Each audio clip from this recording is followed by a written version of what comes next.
Morning, YouTube. We got about 3 inches of rain here over the weekend. Today is Monday. I'm moving some furniture around because it's just too wet to even get in the woods. Too wet to even think about getting in the woods right now.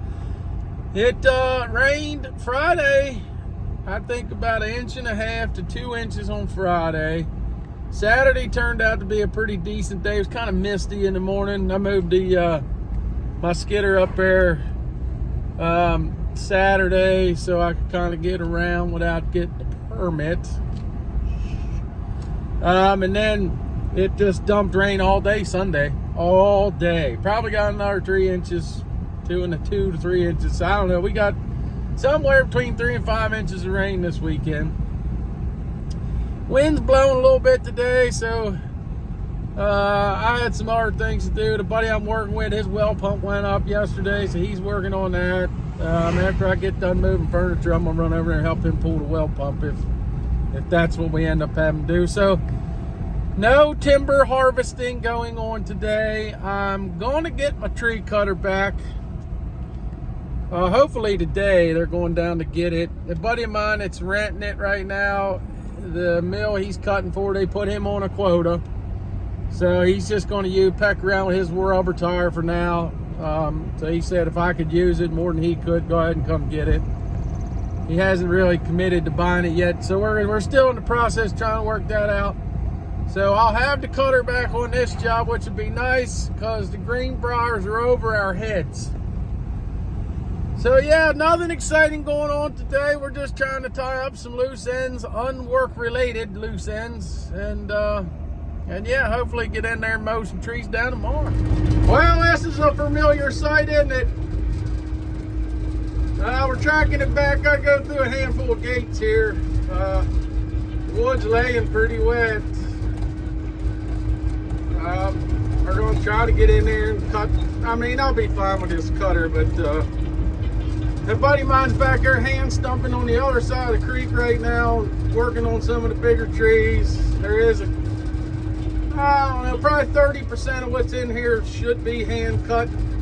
It's a pretty nice white oak and some really, really nice red oak, handful of really nice red oak trees. So we'll probably hand stump them, especially since I ain't been on this cutter in a while, probably a little bit green.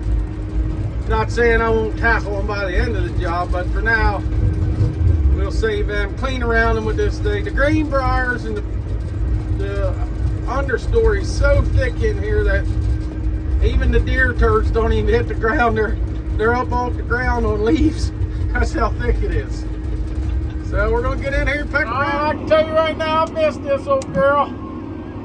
This tree here is hanging over the creek. Creek's right there. I left a little bit of meat holding on that right side. We're gonna see if we can keep it out of the creek. I'm gonna tilt my head and go into it on an angle so I can start pushing it. Yep, that's it, girl, that's it.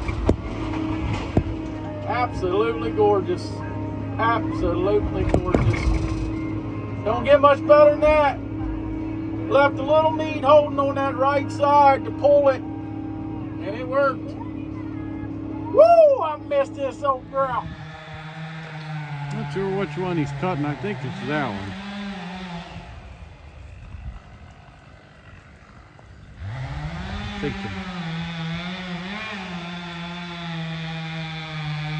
I can hear him, but I can't see him. You see how thick this woods is? I mean, it's just thick.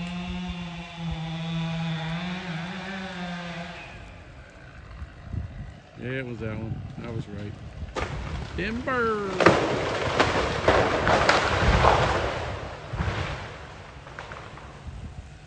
Making a mess.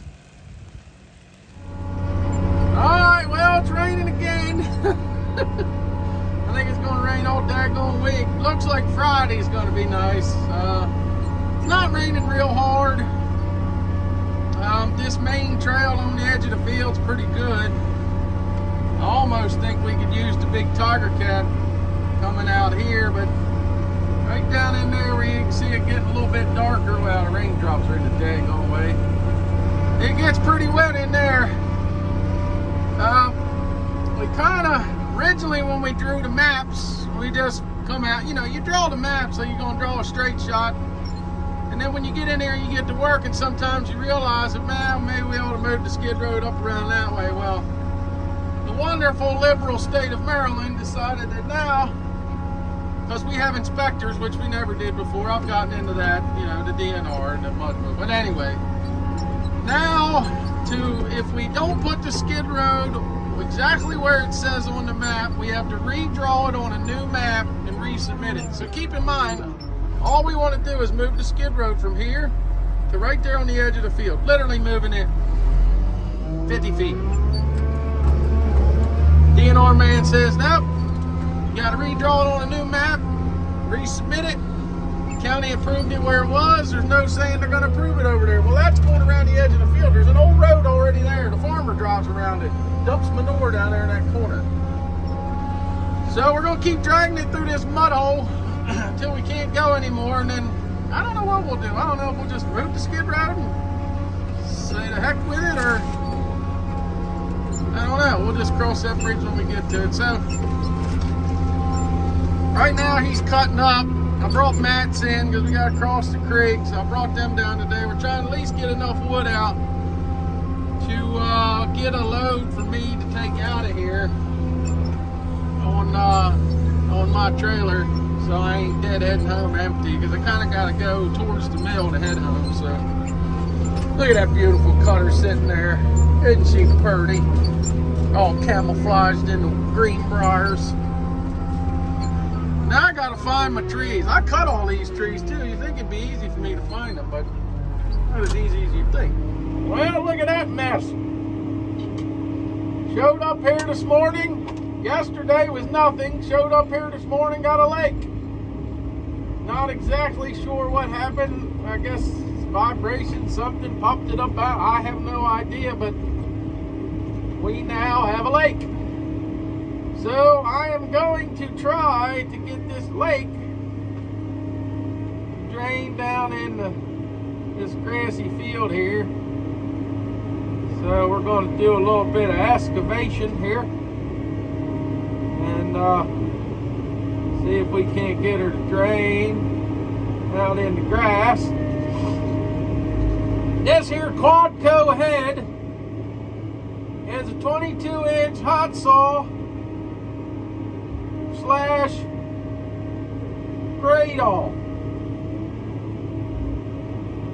I wouldn't recommend buying it for fine grading, but it sure serves its purpose when you're doing crap like this.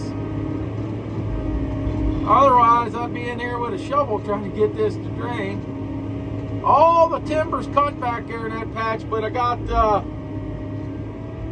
we do have a handful of trees still to skid, so we got to get through here. And like I said earlier in the video, we can't move the skid road. This is one of them situations where we would just fold this road in, move the skid road, and go in a different spot. But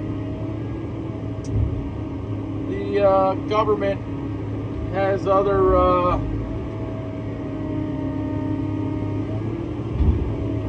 ideas, I suppose. And, well, you know what? I'm going to move over. For some reason, it's going uphill. I need to get this. See, maybe we got her now. Let's see. Get this little hump out of the way here. See if it'll go on and drain now.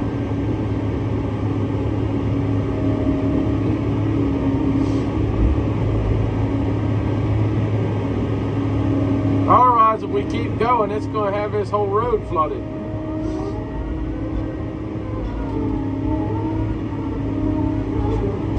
We still got a skid out through there. We can't move the road.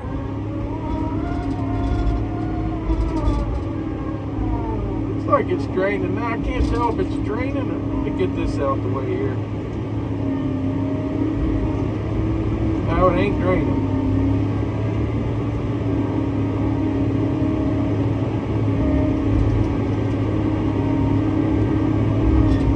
Alright, we might be getting somewhere now. Let's see. Yeah, that's a low spot there. That's good. We might be getting somewhere. Maybe getting this on out of here now.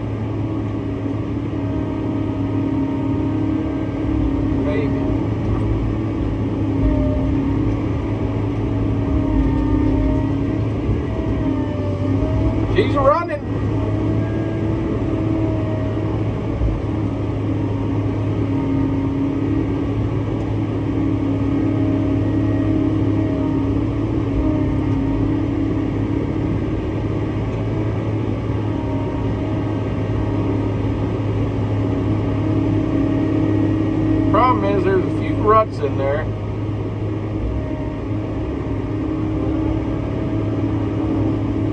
Well, I don't want to drain. You can see the water running now. That ought to work pretty good. I'll back on out of here and go up above it. That way I don't tear nothing up. It ain't going to get all of it just because that little area right there ain't level. It's got some ruts in it, but it'll get the bulk of it out of there, hopefully. Well, I'm going to track this thing out to the landing. I guess Monday morning we're going to try to start on the other side of the road. A buddy of mine's going to be here next week, so he's going to drive truck and run skidder if we need him to. And then, so I guess Monday, I think I'm going to bring some boards and try to just track it across the road, I think. Bring a couple 2x4s, just track it across the road. We're going to trash them boards, but hopefully I can use them twice because I got to cross the road one more time. So Monday I'll get started on the other side, whacking and stacking. Mikey, a buddy of mine, he'll finish hauling this stuff out. He can load himself, so he'll haul. So hopefully with that third person, we'll smack this job the rest of it. That's the piece we've been in, it's done already, so we don't have to cut no more over there. So we're gonna start working on the other side. But yeah, hopefully if you can keep that skidder moving and the truck turning, we can keep the landing cleaned up, we can crank this thing out. That'd be nice. It's nice to have the third person. We don't have him very often, but it sure is nice when you get him. It just seems like just that third person really just keeps production rolling, you know. That way when that buddy of mine I work with, he stops, gets in the knuckle boom, he's bucking logs up. You know, Mikey, he can jump in the skidder and start skidding and just kind of keeps everything rolling. So I'm gonna throw the little logs on the truck, take them up the road with me when I go, and then, yeah, I guess enjoy the weekend.